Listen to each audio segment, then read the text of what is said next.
What's good, Wagering World? It's your boy Five Star in Vegas, broadcasting live as always from beautiful Summerlin, Nevada. In here with my co-host, my guy, the only Sacramento Kings fan I know. What's good, Spread Star? Man, what a great weekend, 5 star. You were giving me those college winners, parlayed them with the tennis winners, and man, sunshine, fun, and some money too. So ready to Yeah, get back to work. yeah, it was a great weekend for myself, for you, and the Supreme clientele on the NCAA tournament. We did fairly well, man. We had a knockout day on Saturday. Saturday we went undefeated. I want to say we was like 9-0, but on uh, Sunday we had a couple hiccups. The main one was Wisconsin. As I was telling you, I had a wager that I made for a pretty large amount, and it's two of my guys that out in Houston that I grew up with. I'm sure they're watching now. One of them is a doctor, and the other one is my guy that runs a pharmacy. We've been friends for over 30 years, man.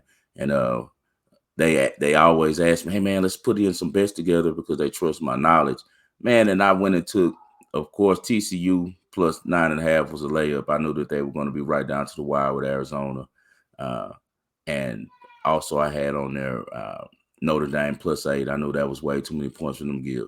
I was struggling with the third pick because this was a parlay that we were doing together, and I took initially Purdue minus 160, and I allowed the books to trick me. Something that I always advised my clients to never do. To always trust your eyes.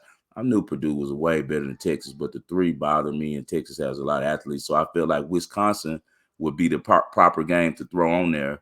I already had Wisconsin straight. I already had a money line, and then I threw them on the parlay, and they ruined what would have been an absolutely perfect weekend, and made it where we gave a little bit of it back. I ended up canceling that ticket that paid about 14 grand, and instead I got this other ticket with Wisconsin on it, and I ended up giving the books 1,000. So it happens, man, but never second guess yourself. What's the name Trust of your that kid on Wisconsin that's supposed to be a lottery pick? uh uh number one. I'm sorry, He man. was not I'm not, impressive, and I yeah. know these scouts do more than just the Well, this NCAA is what's tournament. wrong with this. What was wrong with him? He could play, man. He can go. Okay. The problem with this, he's not. He's a two guard. He plays off the ball. Him Uh-huh. and Davidson, the guy who's been there for like 10 years as a senior, number 34, had to handle the rock. The Mhm. only reason Wisconsin lost that game is because Chucky Hepburn, who's their point guard and he's the quarterback of the offense, he got hurt within the first 5 minutes, a serious injury. He was seen on the sidelines the second half wearing a cast and on crutches. That's the only reason Wisconsin lost. They're already not a deep team. They only play like 7 guys, and the only subs that come in are big men. They use the same 3 guards. The kid you're talking about, I'm sorry, guys, he's slipping my name. He's Yes, slipping my mind. same I know here. the kid's My buddy tells me who to be watching for, and this is the beginning of my draft prep, and then of course I'll do name. real draft prep with the whole season. But my draft prep isn't that good. But yeah, I started here on the NCAA tournament, and he definitely got a downgrade in my book with that performance. Well, like I said, they all off. That's his best friend on the team, Hmm.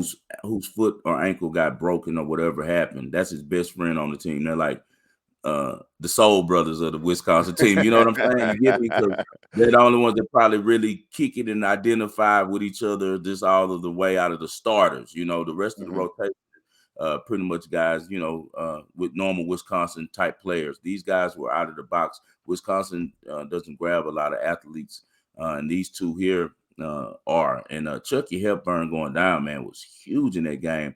You don't know what you got until you lose it, man. He doesn't score a lot of points. I think he might average about 10 points a game, but he always can come through with a timely three when he's open. But the main thing, he orchestrates the offense. He runs Greg Gard's offense for him and gets the looks for Tyler Wall down low and the looks for the kids that you're speaking of off of the wing and stuff like that. And also the sets up the plays for Davidson coming off picks and stuff so he can get the threes off.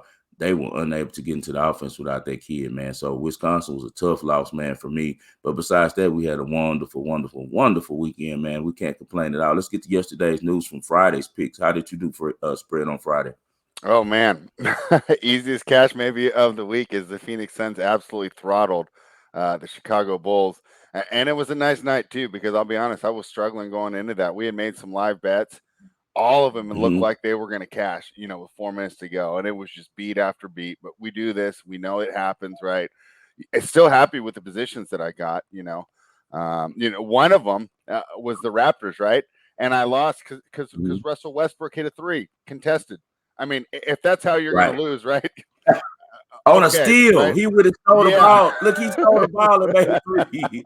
The I type of mean, jicky stuff that only he could do, right? yeah, I mean, if you're telling me I'm going to cover whether or not Russell Westbrook makes a three, I'm going to keep placing that bet. But the one that we gave out on the show was great, and it was so nice to just shore up my night and get me back to even. So that was mine. The Phoenix Suns beat the Chicago Bulls. Pretty happy about that. The kid's name Johnny Davis. It's Johnny such a Davis, simple thank name you. that it slipped my I know name. Slipped my. that's what He's happened. tough. Hey, that kid's gonna be a good pro, bro. He's gonna be like how Michael Finley was coming out of Wisconsin. He's gonna Oh be a shot wow. maker. He's tough. Okay. No, he plays defense, dude. He plays defense. He gets into you. He's very competitive. I'm telling you, they could not. He just was one of those nights. That's the sad thing about the NCAAs. It's not like the NBA where you got series where the best team sooner or later gets it together and they're gonna. Hmm. It's one and done, man. If you have an off night that night, you're finished, and it just wasn't their night. The shots wasn't falling. He couldn't get. He was forcing plays trying to make the team get to going, but he wasn't. He's not a point guard. They really, really were hurting from missing Chucky Hepburn. But shout out Johnny Davis and his dad. He has his dad does a great job with teaching him the game. And even though he lost yesterday, I think the kid's going to have a great career. I'd be surprised if he comes out. And he probably is going to stay. He seems like the kind of kid that'll stay at Mm. college another year. But getting back to yesterday's news, we had Michigan State. Some of you guys got the -1. I had the money line. My clients and I had the money line. And then before it went off the board, it went to Davidson +1. Books with a real tricky move on this one, man. That 3-pointer at the end by Lee for Davidson made some of you guys push on one. We were able to cash with the money line.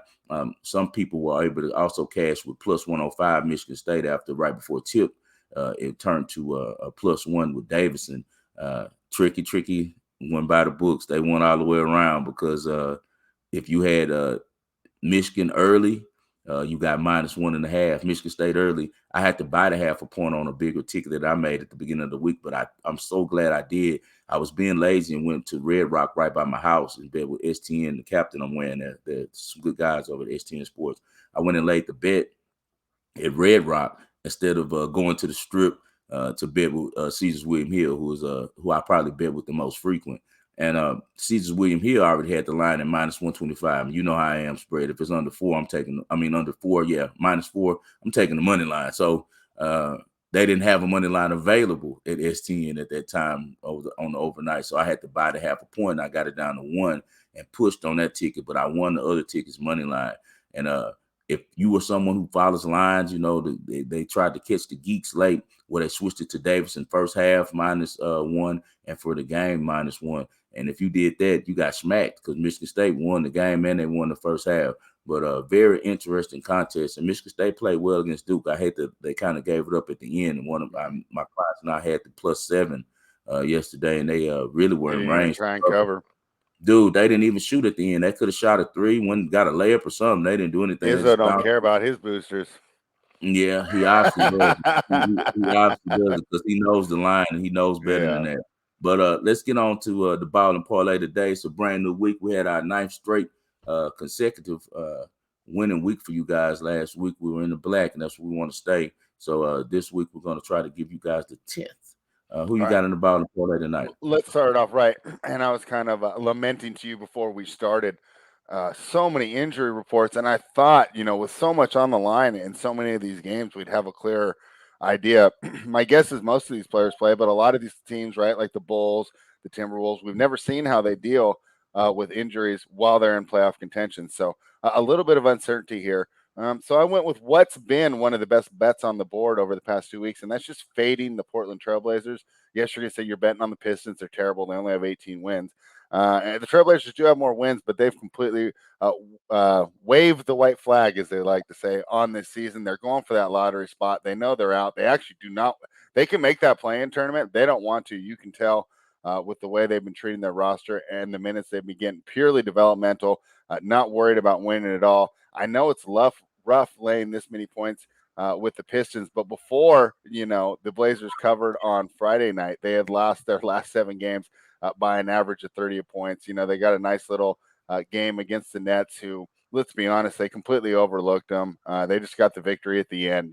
They just coasted through the game for 3.5 quarters and then just pulled away right at the end just to get the W. The Nets cruised through that one. I think the Pistons are going to give us a great effort tonight. Jeremy Grant will be out, but Cade Cunningham's in. That's all I needed to see.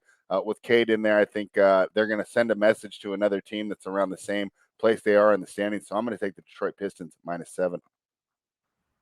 Okay, so spread's going with a Detroit team that's been playing a lot better and is preparing for the future right now to actually be a solid team in the East in the coming years if they continue to get the performances they've gotten from Cade Cunningham and Sadiq Bey. I'll be going to it's no NCAA tournament tonight. They're taking a break till Thursday, so we have to go to these smaller tournaments. We're going to go with Florida Gulf Coast uh, at Coastal Carolina +4. Florida Gulf Coast is an explosive team. They're highly powered on the offensive side. They score a lot of points. They shoot the three. They have one of the best point guards in the country. He averages 21 points and 11 assists a game, which is amazing in college basketball. They play at pace. Coastal Carolina is a defensive team. They hold their opponents around 60 points per game. They're a good home team as well, as this game is going to be a road game for Florida Gulf Coast as they have to play uh, at Coastal Carolina. End of the day, Coastal Carolina, I don't think they're going to be able to put up enough points. I know that they play defense, they're scrappy, and they're also really good at home. And Florida Gulf Coast has struggled on the road this year. But the last two games that they played on the road, they won one at a really respected Liberty team. Guys who bet like us know Liberty is one of the better teams out the ASUN. They upset them on the road, 78-74. And then they also uh, played Bellarmine close in the first half, and they ended up losing the game in the second half, and it kind of got out of hand. But they performed well. Florida Gulf Coast has all types of motivation. His coach, Michael Flynn, had his best coach's year of the season. He's 21-11. He's been with the program as the head coach for 4 years, but he's been with the team a total of 11 years in the program. He was the assistant to USC's coach before he left Florida Gulf Coast when they had Dunk City and made the Sweet 16 run. He was his top assistant. Michael Fly was let go right at the end of the year after his best season, 21-11. They fired him to bring in Coach Chambers, who used to coach Penn State, who had the controversial firing over there for mishandling his players. So a lot of players for Florida Gulf Coast are playing for Coach Fly, right now. They're upset that he got fired. They don't want the season to end, and I think that motivation is going to carry through for them tonight when they go to Coastal Carolina. They're already the better team. They just haven't played well on the road. This is a different situation. It's a win or go home situation, and they're going to give it all for their coach.